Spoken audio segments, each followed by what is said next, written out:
जम्मू कश्मीर की जनता को आप क्या बुज़दिल मानते हैं? जम्मू की जनता को साफ कर जाए, अभी कोई ऐसा माई का लाल जन्मा नहीं है। ये हमारे बीच में एडमिनिस्ट्रेशन के जो शकुनी हैं, ये काम नहीं होने दे रहे हैं। ये जो है हमारे बीच में बार बार अड़ंगा अड़ाने की कोशिश कर रहे हैं। बार बार अगर कोई चीज़ कही जाती है, ये गलत फैसले लेकर ऊपर अपने फैसले को सही करने की कोशिश कर रहे हैं। जो जयचंद हैं और कश्मीरियत हुक्मरान के जो इधर एजेंट बैठे हुए हैं, उनके बीच में भारतीय जनता पार्टी की नहीं बन रही है, क्योंकि जनता के बीच में ये लोग आए नहीं हैं। इन्होंने एडमिनिस्ट्रेशन ने जाने कौन सी फाइलें बनाकर वहां भेजी। ये कोई ना कोई नया शकूफा छोड़ देते हैं, जम्मू में एक तनावपूर्ण वातावरण पैदा कर देते हैं। जो पूर्ण रूप से भारतीयता की बात करेंगे, पूर्ण रूप से जो हिंदुस्तान की बात करते हैं, वो लोग अभी एडमिनिस्ट्रेशन में कम है। प्रॉपर्टी टैक्स एक बहाना है। रविंद्र रैना जी की लोकप्रियता एकदम से बढ़ती चली जा रही है।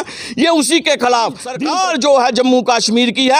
ये जो जयचंद हैं और ये शकुनी जो बीच में बैठे हुए हैं, जिस दिन हमें थोड़ा सा भी हुक्म हो गया, ये 2 दिन में साफ कर दिए जाएंगे। हमारे माननीय अध्यक्ष रविंद्र रैना जी जनता के बीच में आए हैं, फिर से स्पष्ट रिपोर्ट भेजेंगे। उन निर्णयों को पहले भी कैंसिल करवाया है, इस निर्णय में भी परिवर्तन करवाएंगे। मैं अक्षय सागर और आप देख रहे हैं रफ्तार जम्मू। चंद पलों की गुफ्तगू और सच से करवाएंगे रूबरू।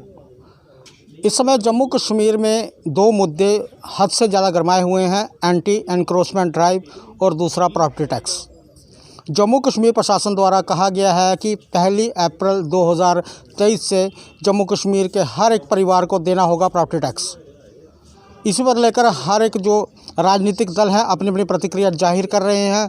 जो जम्मू के बुद्धिजीवी हैं वो अपनी प्रतिक्रिया जाहिर कर रहे हैं और जो संगठन है वो भी अपनी प्रतिक्रिया जाहिर कर रहे हैं। भारतीय जनता पार्टी भी अपनी अपनी प्रतिक्रिया दे रही है। आज हमारे साथ जिला के उपाध्यक्ष करण सिंह जी हैं। आज हम इनसे जानेंगे कि आखिरकार प्रॉपर्टी टैक्स जो जम्मू कश्मीर प्रशासन जम्मू कश्मीर के लोगों पर लगाने जा रही है, किस हद तक वो सही है। करण जी, रफ्तार जम्मू में आपका हार्दिक अभिनंदन। धन्यवाद जी। करण जी, जम्मू कश्मीर प्रशासन ने कहा है कि जम्मू कश्मीर में रहने वाले हर एक परिवार को देना होगा प्रॉपर्टी टैक्स। क्या लगता है कि ये समय सही है प्रॉपर्टी टैक्स लगाने का, या प्रॉपर्टी टैक्स लगना चाहिए या नहीं लगना चाहिए? आप अपना पक्ष रखें। सरकार जब भी कोई निर्णय लेती है तो वो अपने सलाहकारों के अनुसार ही लेती है।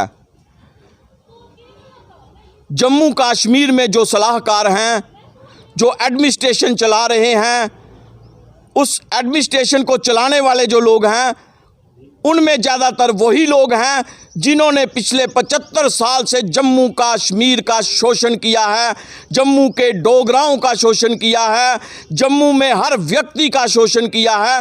वही कश्मीरियत हुक्मरानों के जो चेले और चमचे हैं वो एडमिनिस्ट्रेशन में बैठे हुए हैं। वही जो हैं गलत सलाह देकर सरकार की आंखें जो होती है, एडमिनिस्ट्रेशन जो चला रहे हैं वो लोग होते हैं और वो उन्हीं से सरकार जो है चलती है। लेकिन ये सरकार जयचंदों के और जो कश्मीरियत हुक्मरानों के पुराने लोग, उनके द्वारा चलाई जा रही है। और नित्य प्रतिदिन ये कोई ना कोई नया शकूफा छोड़ देते हैं और गलत रिपोर्ट जो है मोदी सरकार तक भेजकर जम्मू में एक तनावपूर्ण वातावरण पैदा कर देते हैं। यही जो प्रॉपर्टी टैक्स जो है, जाने इन्होंने कौन सी, क्योंकि सरकार की नाक, आँख, कान, दिमाग जो ये होता है, ये एडमिनिस्ट्रेशन में बैठे हुए लोग होते हैं। एडमिनिस्ट्रेशन द्वारा भेजे गए सुझाव पर ही जो सरकार है कोई भी कानून लाती है, कोई भी कानून जो है जनता के बीच में लाती है। करण जी, आपको क्या लगता है कि जो ब्यूरोक्रेसी है उसमें जम्मू कश्मीर के लोग कम हैं या हैं ही नहीं? जम्मू कश्मीर के लोग शाही अनपढ़ हैं, इसलिए उन्हें ब्यूरोक्रेसी में शामिल नहीं किया गया। क्या षड्यंत्र है? जो कुछ लोग बाहर के हैं, लेकिन ज़्यादातर जो नींव का पत्थर का काम करते हैं उसमें वही लोग हैं जो पुराने कश्मीरियत हुक्मरान के द्वारा लगाए हुए लोग हैं एडमिनिस्ट्रेशन में। क्योंकि 370 और 35 को टूटे हुए मात्र 2.5-3 साल हुए हैं। इसलिए अभी जो हैं नए लोग जो पूर्ण रूप से भारतीयता की बात करेंगे, पूर्ण रूप से जो हिंदुस्तान की बात करते हैं, वो लोग अभी एडमिनिस्ट्रेशन में कम हैं। और जो लोग भी हैं हैं ये उसी पुरानी मानसिकता से चल रहे हैं, क्योंकि एडमिनिस्ट्रेशन के लोग ही ये आंखों का, नाक, कान, दिमाग का काम करते हैं, ऊपर रिपोर्ट भेजते हैं। शायद इन्होंने क्या रिपोर्ट भेजी है, इन्होंने कहा होगा कि जम्मू की पब्लिक के बीच में हम गए हैं, उनके बीच में हमने राय बनाई है, हमने ये कर दिया है, वो कर दिया है, अब जम्मू की जनता जो है तैयार है। लेकिन ऐसा कुछ नहीं होता है। और आपने देखा कि कुछ समय समय पर इन्होंने गलत निर्णय लिए हैं, लेकिन तब हमारे माननीय अध्यक्ष रविंद्र रैना जी जनता के बीच में आए हैं और इनके गलत निर्णयों को जो है मोदी जी तक उन्होंने स्पष्ट रूप से उसकी स्पष्ट जो चीज़ें हैं वो बताकर उन निर्णयों को पहले भी कैंसिल करवाया है, इस निर्णय में भी परिवर्तन करवाएंगे। मकान पुश्तैनी है या किसी ने जमा पूंजी इकट्ठी करके मकान बनाया, बिजली का बिल वो दे रहा है, पानी का बिल वो दे रहा है, घर में जो सफाई कर्मचारी आता है उसको पैसे दे रहा है, तो लोग क्यों अपनी प्रॉपर्टी पर आपको टैक्स दें? आपको ये समझना होगा, प्रॉपर्टी टैक्स एक बहाना है।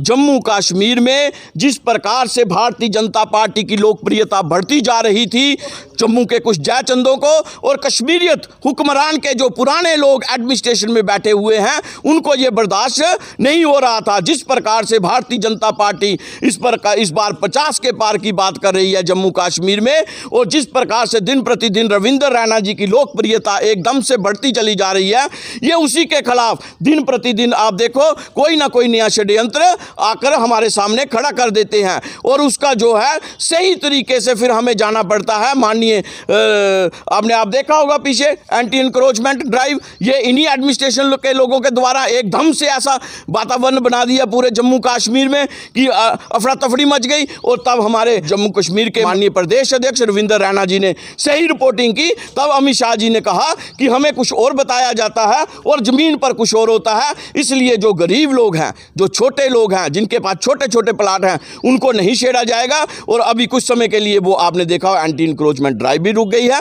और इसी तरह मैं मानता हूं ये भी गलत रिपोर्टिंग ऊपर कुछ भेजी गई है, क्योंकि जनता के बीच में ये लोग आए नहीं हैं। इन्होंने एडमिनिस्ट्रेशन ने जाने कौन सी फाइलें बनाकर वहां भेजी, उसके ऊपर हमारी जो है माननीय रविंद्र रैना जी फिर से स्पष्ट रिपोर्ट भेजेंगे, साफ सुथरी रिपोर्ट उनको बताएंगे कि ये क्या कर रहे हैं, और इसमें भी जो है संशोधन होंगे। जनता का कहना है कि हमें चुनी हुई सरकार चाहिए, हमारे नुमाइंदे चाहिए, ताकि हम उनसे बात कर सकें। ये एडमिनिस्ट्रेशन जो है, ये जो ब्यूरोक्रेसी है, ये किसी की नहीं सुनती, एक किस्म का जजिया टाइप का यहाँ पर लगाने की कोशिश कर रही है प्रॉपर्टी टैक्स। चुनाव क्यों नहीं करवाए जा रहे? पिछले 75 साल से जो पेड़ आतंकवाद का, अलगाववाद का, देश विरोध का इन लोगों ने लगाया हुआ है, इसकी जड़ें बहुत नीचे तक चली गई हैं। इन जड़ों को साफ करना है, उसके लिए कुछ समय चाहिए। आप जिस प्रकार से देख रहे हैं कि ये टारगेट किलिंग, दूसरी किलिंग, अब जो है आतंकवादों को हमने मारने का, हमने भी एक टारगेट लिया हुआ है ना, उनको सफाया करना है। इन अलगाववादियों का पूर्ण रूप से सफाया करना है। जैसे ही इनका पूर्ण रूप से सफाया हो जाएगा, आपको चुनी हुई सरकार भी एकदम से मिल जाएगी। ये ना हो कि उनका सफाया करते करते जम्मू कश्मीर की जनता का सफाया पहले हो जाए। जम्मू कश्मीर की जनता को आप क्या बुज़दिल मानते हैं? अरे जम्मू कश्मीर, जम्मू डोगरों की धरती, वीरों की धरती, जिसको पूरे संसार ने माना है, और हिंदुस्तान ने अपनी फौज में डोगरा रेजिमेंट अलग से हमें डोगरों को शूरवीर की श्रेणी में रखा है। जम्मू की जनता को साफ कर जाए, अभी कोई ऐसा माई का लाल जन्मा नहीं है। आप क्या समझते हैं? जम्मू की जनता बहुत बहादुर है। यदि ये छोटे मोटे षड्यंत्र हो रहे हैं, जिस दिन हमें थोड़ा सा भी हुक्म हो गया, ये 2 दिन में साफ कर दिए जाएंगे। जी, आपका पक्ष जानने की कोशिश करेंगे, सीधा यस या नो में जवाब दें। क्या जम्मू कश्मीर में प्रॉपर्टी टैक्स लगना चाहिए या नहीं लगना चाहिए? जम्मू कश्मीर में जब भी कोई चीज़ होती है, आप कोई फसल ही बनाना चाहते हैं, तो पहले ज़मीन को तैयार किया जाता है, फिर उसमें बीज डाले जाते हैं, खाद डाली जाती है, पानी डाला जाता है। अभी ज़मीन ही नहीं है तो टैक्स कहाँ से? गोलमोल घुमा रहे हैं आप सवाल को। यस या नो, लगना चाहिए या नहीं लगना चाहिए? ओ भाई, पहले ज़मीन तो तैयार करो ना। फसल पैदा होगी या नहीं होगी वो बाद में देखेंगे, वो तो देखेंगे ना हम। पहले ज़मीन तो तैयार हो जाने दीजिए। ये गलत बता दिया है किसी ने कि फसल तैयार हो चुकी है, अभी ज़मीन ही नहीं है तो फसल कहाँ से है? जम्मू म्यूनसिपलिटी में आपके मेयर हैं, भारतीय जनता पार्टी से ताल्लुक़ रखते हैं। इस ऑर्डर को आने से पहले वो कहते थे कि रेजिडेंशियल पे प्रॉपर्टी टैक्स नहीं लगेगा।